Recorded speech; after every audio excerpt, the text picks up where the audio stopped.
What's going on, guys? This is me, Zach Steele. I'm bringing you the Week 9 waiver video. This has obviously been recorded before Monday night's game, so if anything happens there, I'll be sure to update that in the comments. Let's get into it. Starting with the quarterback position, I've got three guys here that I think are worth taking a look at as far as streamers this week.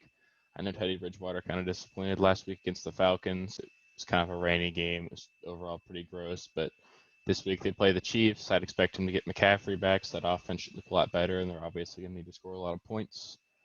I expect Teddy Bridgewater to have a 250-yard, two-touchdown game, which is totally serviceable, and he could certainly outperform that. Next, we've got Kirk Cousins here. They play the Lions, who, if you watched last week, made Philip Rivers look good, and he hasn't looked good at all throughout this entire season. So I think the Lions are a defense that can be had. I know the Vikings are likely to lean on the ground game, but all it takes is a couple big plays, even a 50-yard screen pass to Dalvin Cook like we saw this last week.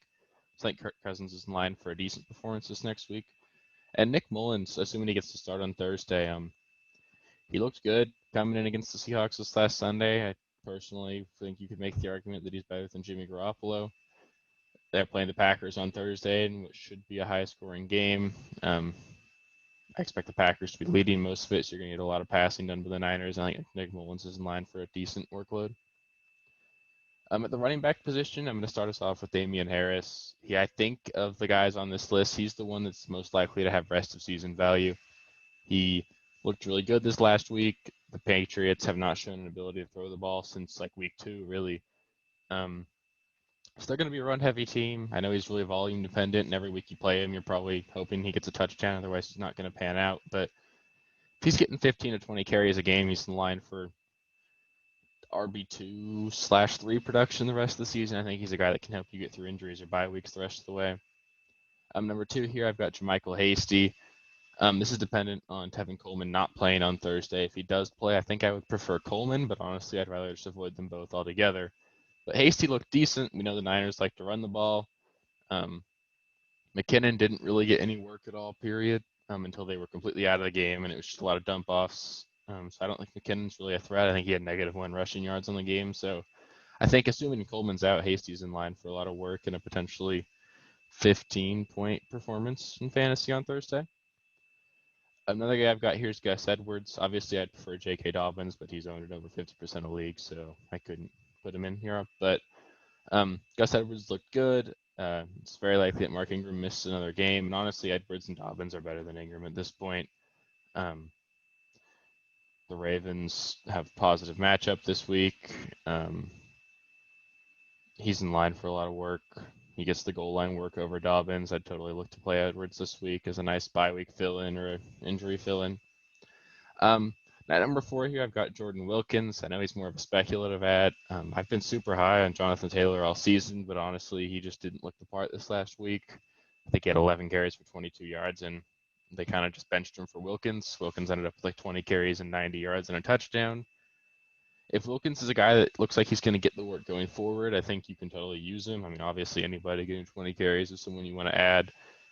I'm not going to guarantee that he's useful the rest of the season. I still think Jonathan Taylor is the better player, and I think Nyheim Hines limits both of their upside, given the fact that he takes so much out of the passing game. But if he's getting 20 carries, if he ends up being that lead back in the backfield, I think he's potentially someone that you could start every week.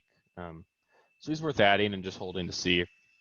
And another guy I've got here is DJ Dallas. It looks like we could be in line for another week without Chris Carson. Pete Carroll said after the game that he didn't know he wasn't going to make it for this game, and he is not sure about Carson's status this next week. And who knows with Carlos Hyde, but if those two miss the week and miss next week's game again, you saw what DJ Dallas can do. Any part of the Seahawks offense is getting volume is something you want to own. He wasn't particularly efficient, but he looked decent out of the backfield as a receiver. He wasn't awful, and he scored 2 touchdowns, and that's something that could certainly happen next week against the Bills. So if those two guys are out, I think DJ Dallas is in line for another good game. So at receiver, I'll start with Corey Davis. I was a little off this last week calling him a sit, but it looks like he's the clear-cut number 2 option in this offense. Any week A.J. Brown has a down game. Obviously, A.J. Brown's going to draw the number 1 corner on the opposing team because he is the alpha there. Corey Davis is in line for a lot of work. You saw the Titans lose Humphreys. It looked bad, so I would assume they don't have Humphreys this week at least, so it's even more targets to go to Corey Davis. And The Titans defense looks bad overall, so they're likely to be playing from behind or in a lot of high scoring games. So I think Corey Davis is in line for, I'm going to say wide receiver 2 to 3 production the rest of the season. I'm not saying he's a lock it in starter every week, but he's certainly someone worth playing and considering. Number 2 I've got here is Allen Lazard. He should come back either this week or next from his injury. And I don't know how effective he'll be, but he was clearly falling into that number 2 role in Green Bay. And a number 2 receiver is something they seem to desperately need.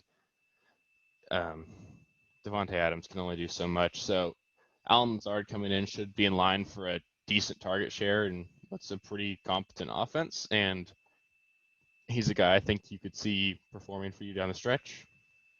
Number 3 here, I've got Darnell Mooney. He's looked really talented as a route runner the last several weeks, and Nick Foles has just been missing him, but they finally connected on a touchdown this week.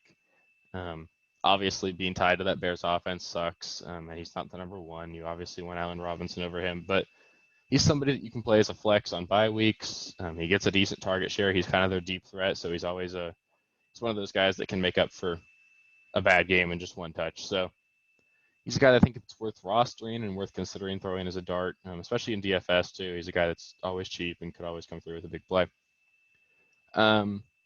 Number 4 here, I've got Jalen Reagor. He scored a touchdown in his first game back for the Eagles.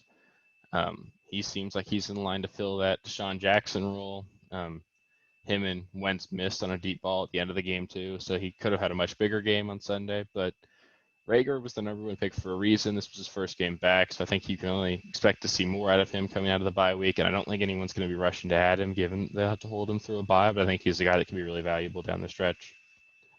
Number 5, this is a really speculative ad, so he's not going to help you this week probably, but Auden Tate, you saw him get a lot more work this last week. I think there's a lot of speculation that the Bengals were kind of showcasing him in light of the trade deadline that comes up on Tuesday. He's been subject of trade discussions, him and John Ross in that offense, but Auden Tate looked good. If he falls into an offense there, he slots in as number 2 receiver right away. I think he could do a lot of damage. You saw him last year with all the injuries the Bengals had at their receiver position. Auden Tate stepped up really nicely. He was a really big body, and honestly, he looks, personally, I think he's better than AJ Green at this point. Hell, if he ends up on the Packers, I would rate him higher than Allen Lazard. So he's someone that you can add and just hold and see if he gets moved. If he gets moved into a really ideal situation, he's somebody that could really step up and have a great second half of the season. So at tight end here, obviously number 1, I'm going to go Dallas Goedert. He's a really talented tight end. This was his first week back, so he didn't look the part, but he was on the field a lot. He looked healthy. And out of their bye, I think he's somebody that he could easily be a top 5 tight end the rest of the season, if not number 3. Obviously, you've got Kittle and Kelsey at 1 and 2, but nobody else outside of that is a lock. Most people still are looking to find consistency at tight end, and Dallas Goedert's someone that could give that to you. At number 2 here, I've got Ross Dwelley. This is if Kittle misses Thursday. I know there's risk of Jordan Reed also coming back this Thursday, but on a short week, I wouldn't expect that. So if Ross Dwelley is the only healthy tight end, we know how the Niners use their tight ends. Like I've said previously, I think Nick Mullins is in line to have a decent statistical game. They're going to likely be behind and be passing the ball a lot, so I think you could see Ross Dwelley fall in the end zone once or twice on Thursday. And lastly, I've got Eric Ebron here. He's looking like he's getting more and more comfortable in that Steelers offense. Seems like it's pretty clearly every week you're going to have 2 of those 3 receivers perform, and then Ebron and Connor are going to get theirs. So I think Ebron kind of falls into that line of tight ends. He's kind of bunched up with the lower tier tight ends of Jimmy Graham, and I guess Jimmy Graham is probably the best comp I have, but he's a fringe tight end 1, and he's somebody that you can use on a week in, week out basis. He's past his bye, so you don't have to worry about it. So I'd be totally comfortable adding Ebron and just rolling with him if I was struggling. So yeah, that's pretty much it for this week's video. If you want more content like this, please be sure to like and subscribe. You can follow my Twitter. I've got it right there, but I'll link it in the description. Trade video will be coming out tomorrow. It seems to be our most popular one. You guys really like that one. Then we'll do a start sit on Saturday. So yeah, if you like this, please feel free to hit the bell, subscribe, give me a thumbs up. And if you have any other questions about guys you should add or drop, or anybody I forgot to mention that you think should have been a part of it, please be sure to drop it in the comments, and I'll do my best to get back to you. Thank you guys for watching. Have a good day.